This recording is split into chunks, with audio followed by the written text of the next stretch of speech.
Snyder. Chapter 29. Rude Awakening. Matthew Simmons. Virginia, 2018. My dreams were filled with blurry figures looming over me, grabbing hold of me and saying things I couldn't understand.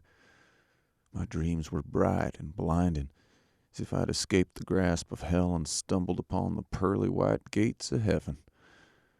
But most of all, my dreams were a daze somewhere in between memories and nightmares.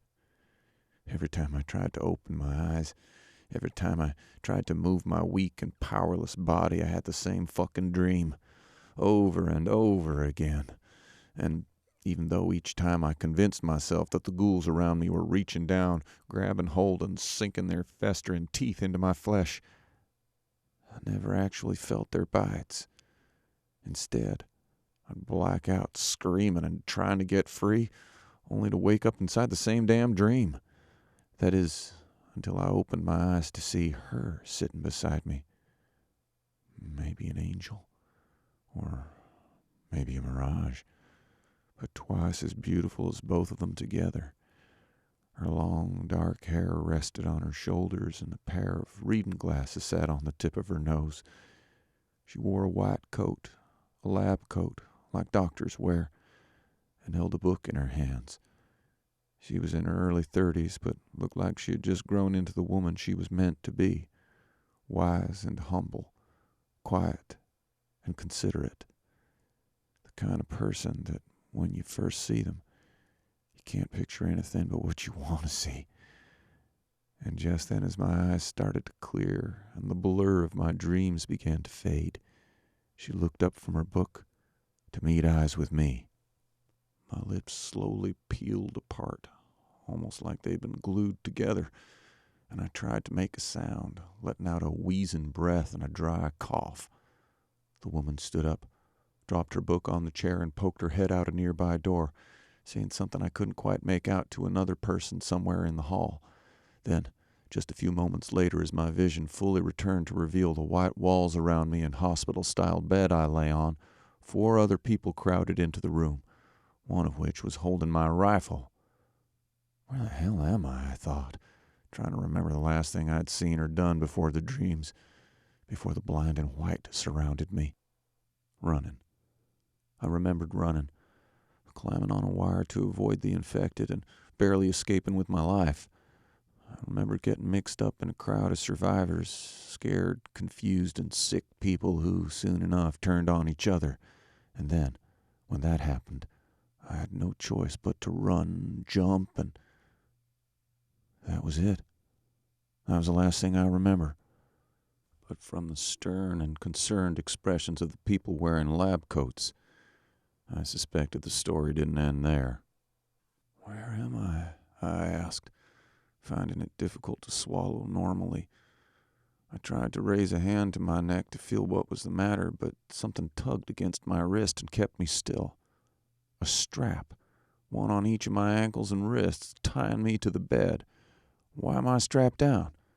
Because the last few times you woke up, you became violent, the man holding my rifle said, making sure not to point it at anyone, but imposing the fact he had it upon me by the way he was standing. Woke up? Yes, woke up, the man continued. You've been here for over a week now, and your wounds are healing well.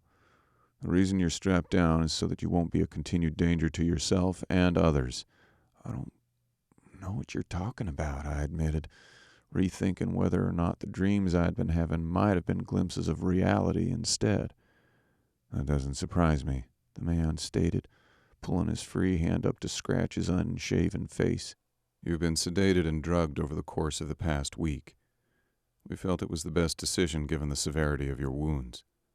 My wounds, I exclaimed, struggling to swallow once more, only to feel the tape of a bandage on my neck adjust. Then, as I tried to move myself in the bed, momentarily struggling against the straps, the woman with the long dark hair stepped forward and placed her hand gently on mine to try and calm me down.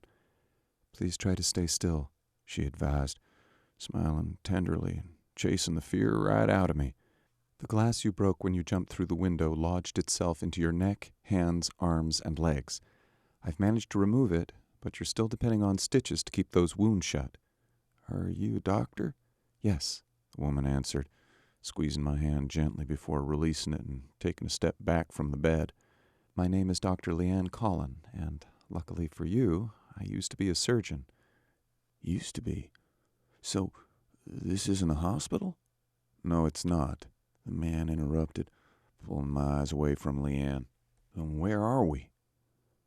I'll tell you that as soon as you answer a few of our questions, the man replied, speaking for the rest of the white-coated people standing around him in the room. But despite that, my eyes kept drifting back to look at Leanne. What's your name? Matthew Simmons. Lieutenant Matthew Simmons, you mean? The man stated, adding something to my introduction that he shouldn't have known. I frowned, unsure of how he could have become aware of my rank, let alone that I'd been in the military. What were your orders? What? I asked, even more confused.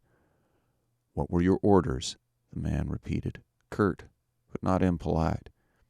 We checked your wallet and ran your ID through our database. You're active military. Now, since the world is over, I don't think you'd be breaching protocol by telling us what your standing orders were when the infection struck, the man explained, making assumptions that he could only hope were true. Because if, in fact, I hadn't defected, and if, in fact, I hadn't left at exactly the time I did, he would have been right. I would have had standing orders, a sense of what the response to the infection was, and possibly knowledge of who to contact and where. But as only I knew, none of that was the case, and all I had left was the rifle he held in his hands. The other people in the room waited with wide eyes and concerned expressions, praying that I knew something they didn't that would give them something more to hope for. However, as I thought about what the man had asked and what he expected to learn from me, I realized he already knew more than anyone else I had encountered. He had mentioned the infection. How did you know it was an infection? It's a little above your clearance level, Lieutenant. Well, since the world is over, I don't think you'd be breaching protocol by telling me, I replied, using his own words against him. The man squinted slightly and began to frown, losing his patience and ignoring my question.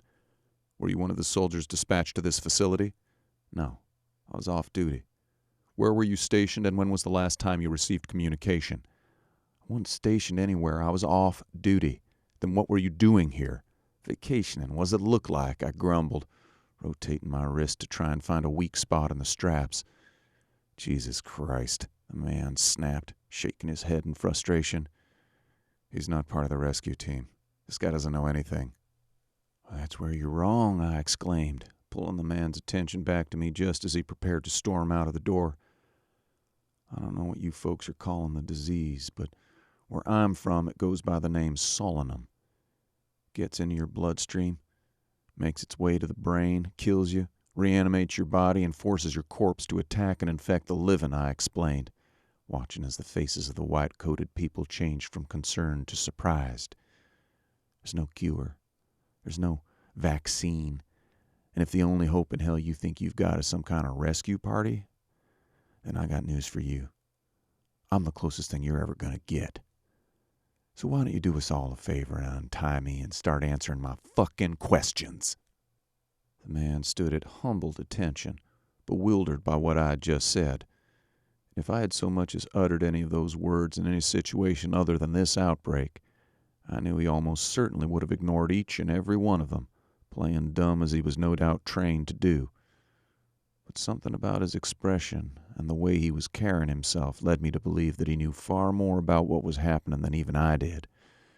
And the fact that a full week after the infection I had found myself lying in a clean hospital bed in a building full of white-coated scientists with the lights still on and the air conditioning still running made me more hungry for answers than I'd ever been in my whole life. I looked back at Leanne, whose mouth now drooped open from surprise, and nodded in her direction to try and get her to untie me. Well? You can untie him, the man finally said, clearly the one in charge. And then everyone get back to work and close the door. This is now a private conversation." Leanne untied me and gave a few quick instructions about not moving too much and being mindful about my bandages. The other white coats shuffled out of the room like scared sheep. I stretched and rotated my neck and joints, sitting up on the bed and sipping from a cup of water. The man in charge sat in a chair on the opposite side of the room, and both of us waited until everyone else had left before saying another word to one another. "What's your name?" I asked, a few moments after the door closed and the hallway cleared.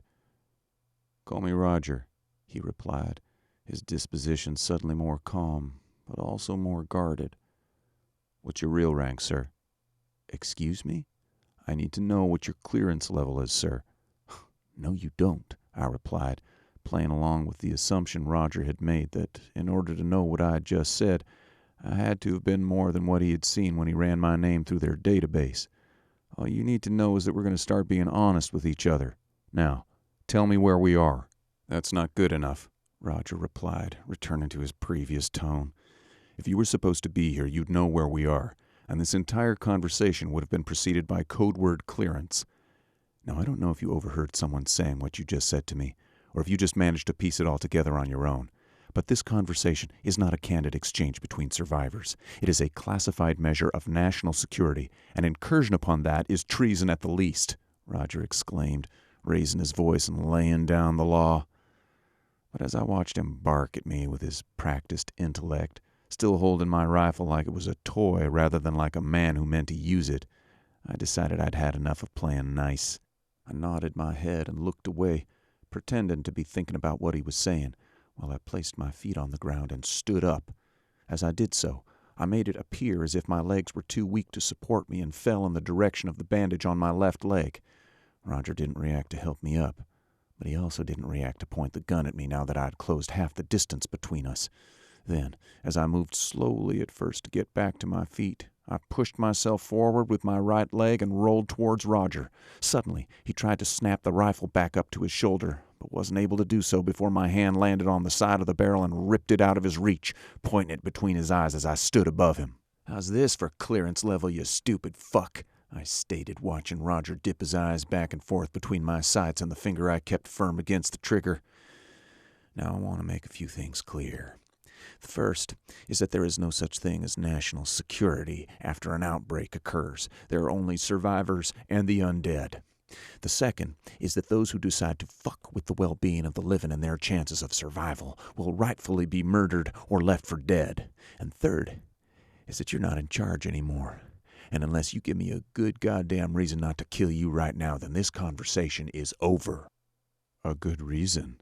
Roger chuckled, clearly of the opinion that I had made a profoundly stupid mistake by pointing my weapon at him. "Okay, cowboy, you got it. How about the fact that I'm an undercover NSA agent who infiltrated this lab over a year ago? How about the fact that just prior to the infection, I came to acquire foreknowledge of its occurrence and the scope of its deliberate release," he continued, either lying very well or telling only the bare minimum of truth that would keep him alive. "Or how about the fact that I am responsible for discovering the name of the person who is responsible for all of this?" "Okay, not bad," I muttered, deciding that he wasn't lying. "But you left one thing out. Where the fuck are we?" I asked again, shaken enough by his words to reconsider blowing his head off, but keeping the rifle pointed at him all the same. "We are currently inside of an Eden Corporation laboratory responsible for the weaponized manufacture of what, where you're from, is called solanum.